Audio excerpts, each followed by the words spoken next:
नमस्कार दोस्तों, स्वागत है आपका। हम लोग डिस्कशन कर रहे थे मध्यकालीन भारतीय इतिहास पर, जिसमें हम लोगों ने मुग़लों के शासनकाल को पढ़ा। मुग़लों में बाबर, हुमायूं, अकबर, शाहजहां, जहांगीर, फिर शाहजहां और आज महत्वपूर्ण अंतिम शासक औरंगजेब के विषय में डिस्कशन करना रह गया था। दरअसल एक वीडियो छूटा हुआ है जिसमें शाहजहां के बारे में छूट गया है, उसको हम किसी और अन्य वीडियो में कवर कर लेंगे। आज देखते हैं औरंगजेब। जैसा कि सभी को पता है कि औरंगजेब शाहजहां का पुत्र था, बड़ा ही महत्वाकांक्षी था। शाहजहां के पुत्रों में दारा शिकोह सबसे बड़ा था। कामरान, दारा शिकोह, मुराद बख्श, औरंगजेब और शाह शुजा, ये चार उसके पुत्र थे, जिनमें सबसे महत्वाकांक्षी औरंगजेब था। उसने उत्तराधिकार के बल पर नहीं बल्कि तलवार के बल पर बादशाहत प्राप्त की थी।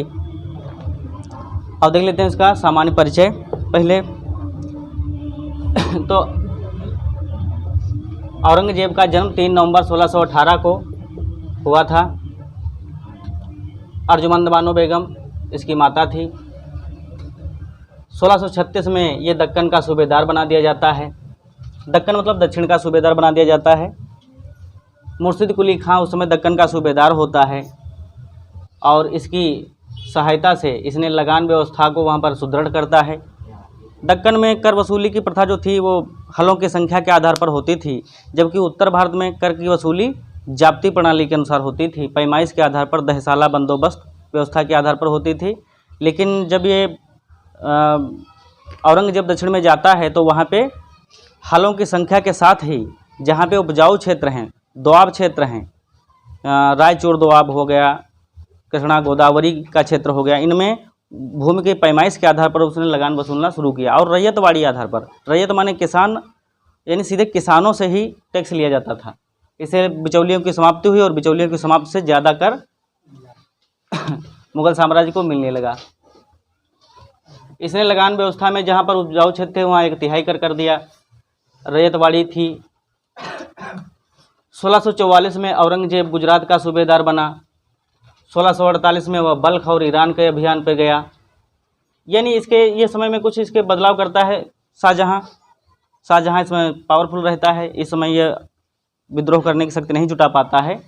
लेकिन जैसे जैसे 1631 में अर्जुमंद बानो बेगम मुमताज़ की मृत्यु हो जाती है और वह उसकी यादों में खोया रहता है, स्थापत्य पर ध्यान देने लगता है, शक्ति विस्तार पर ध्यान नहीं दे पाता है। इसी बीच औरंगजेब अपनी शक्तियां बढ़ाता रहता है, अपने भरोसेमंद सरदारों को अपने पक्ष में करता रहता है।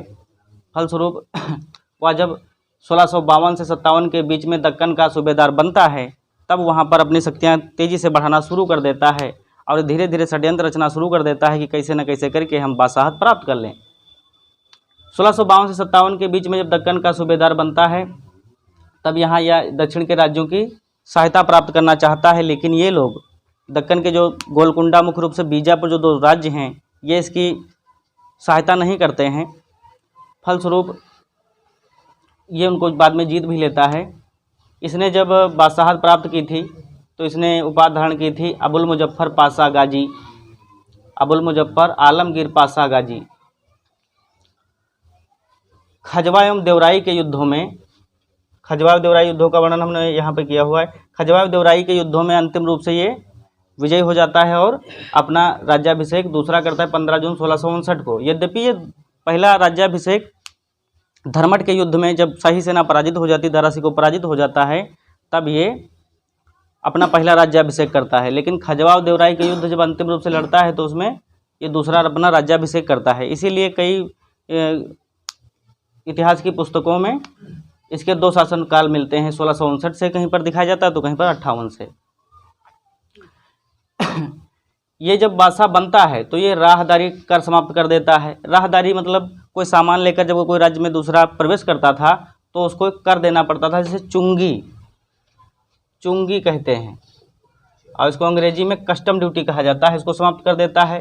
पणदारी यानी सेल्स टैक्स, दुकानदारों से जो दुकानों पर बिक्री के लिए लिया जाता था उसको समाप्त कर देता है। औरंगजेब आप जानते हैं महत्वाकांक्षी राजा है। और ये अपना साम्राज्य विस्तार करता है। बंगाल, सबसे पहले बंगाल अभियान करता है। बंगाल में जो बंगाल का क्षेत्र है, असम कूच बिहार वाला क्षेत्र है, यहाँ पे इसकी सेनाएं 1662-63 तक लड़ती रहती हैं, जिसमें पहले शाइस्ता खां पराजित होता है, लेकिन फिर धीरे धीरे इसको पूरा ये लोग जीत लेते हैं। 1661 में जाते हैं और 63 तक यहाँ पर युद्ध चलता रहता है। दक्कन की विजय 1682 से स्टार्ट करता है और 1686 और 87 इनमें क्रमशः बीजापुर, इसमें बीजापुर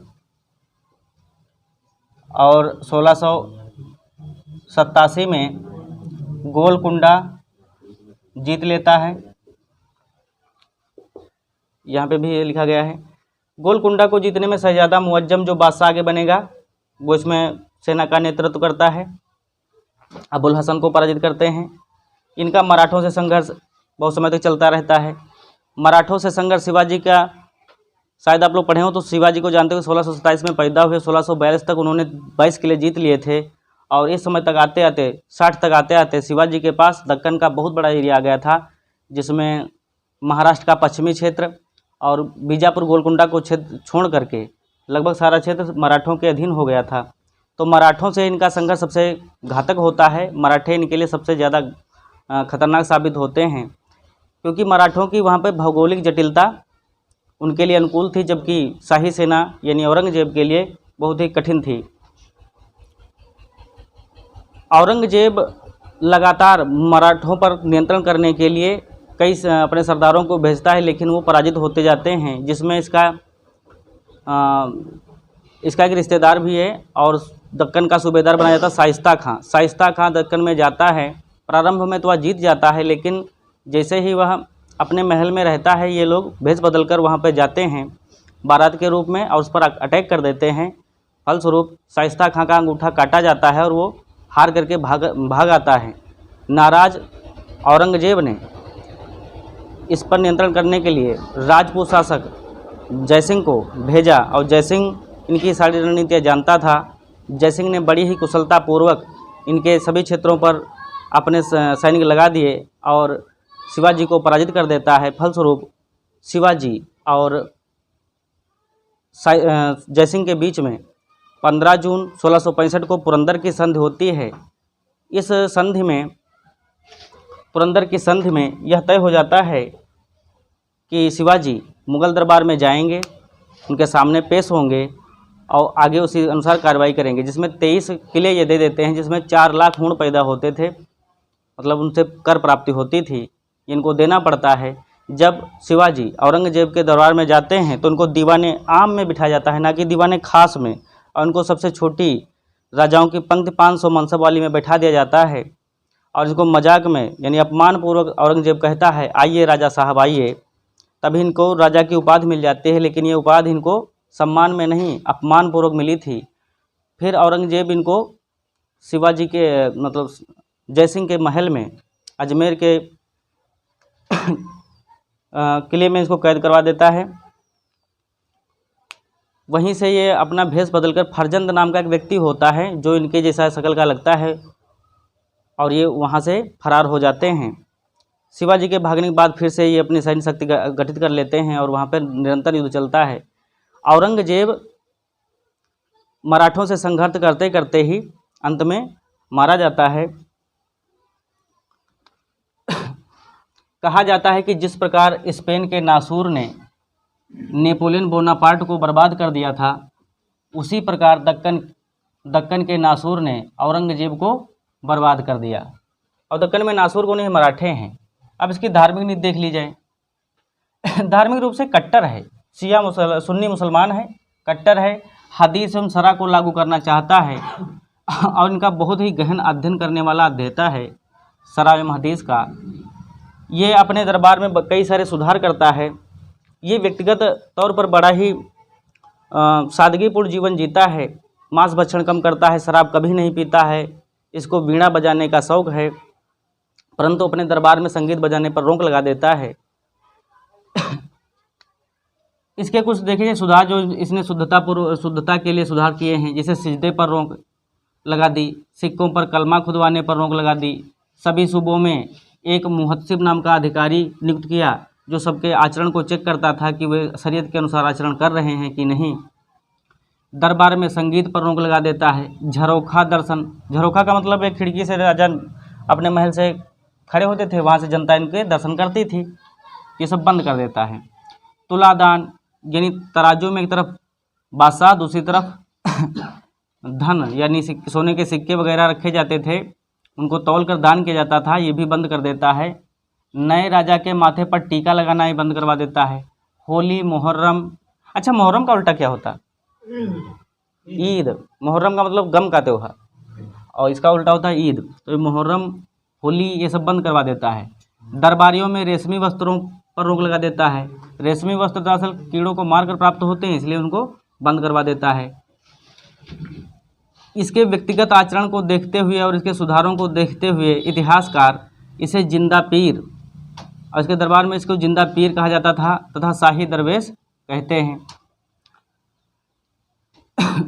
फिर इसके कुछ कार्य देख लिए जाए। धार्मिक नीति हो गई। इसने 1679 में पुनः जजिया कर लगा दिया, जिसको अकबर ने पहले समाप्त कर दिया था 1663 में, उसे ये फिर से लगा देता है। ये कहता है, इसका मानना है कि अल्लाह की राह में मेहनत करनी चाहिए। और मेहनत क्या है इसकी, या फिर दूसरे शब्दों में कह लें इसकी क्या मेहनत है, तो गैर मुसलमानी देशों यानी दारुल हर्ब को, यानी जो दारुल हर्ब हैं, गैर मुसलमानी देश हैं, उनके विरुद्ध धर्म युद्ध करना चाहिए, यानी जिहाद करना चाहिए। और तब तक करनी चाहिए जब तक कि वे इस्लाम के राज्य ना बन जाए, यानी दारुल इस्लाम ना बन जाए। यानी दारुल हर्ब को दारुल इस्लाम बनाने के लिए जिहाद करनी चाहिए। अल्लाह की राह में मेहनत करने का मतलब ये बताता है। इसने वेश्याओं को विवाह करने अथवा देश छोड़ने का आदेश दिया। या तो देश में रहें तो विवाह कर लें, या तो देश छोड़कर चली जाएं। वेश्या वृत्ति नहीं अपना सकती।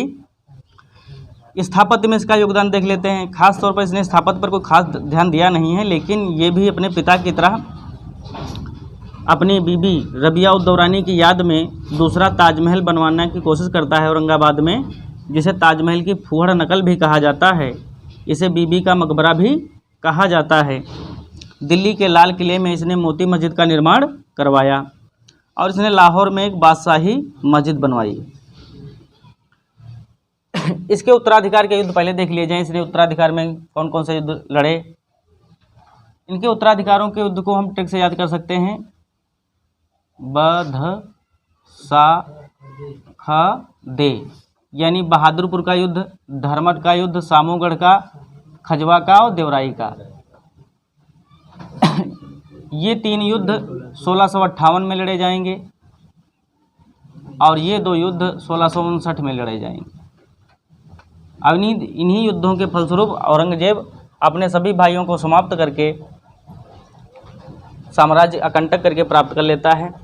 तो बहादुरपुर का युद्ध बनारस में है। ये बहादुरपुर यहाँ युद्ध हुआ फरवरी 1658 में। इसमें शाह शुजा पहले राजा बनना चाहता था।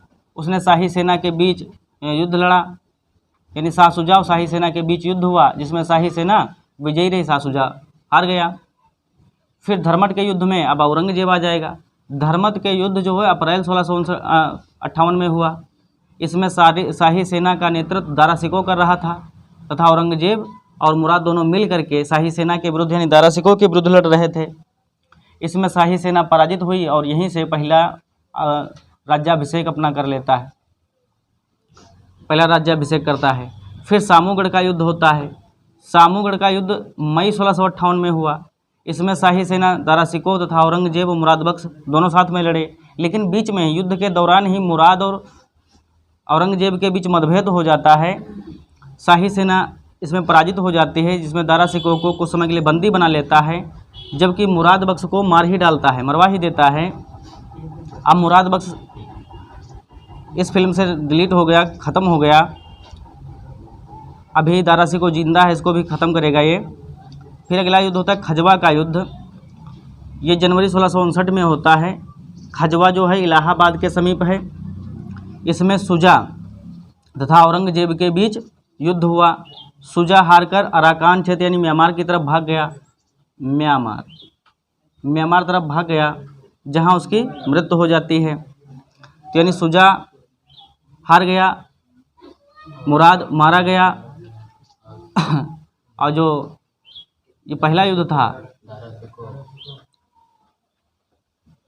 और मुराद जो है दारा सिकोह के, ये जो पहला था शाह शुजा, ये भी अब हार गया, उसकी शक्ति कमज़ोर हो गई है।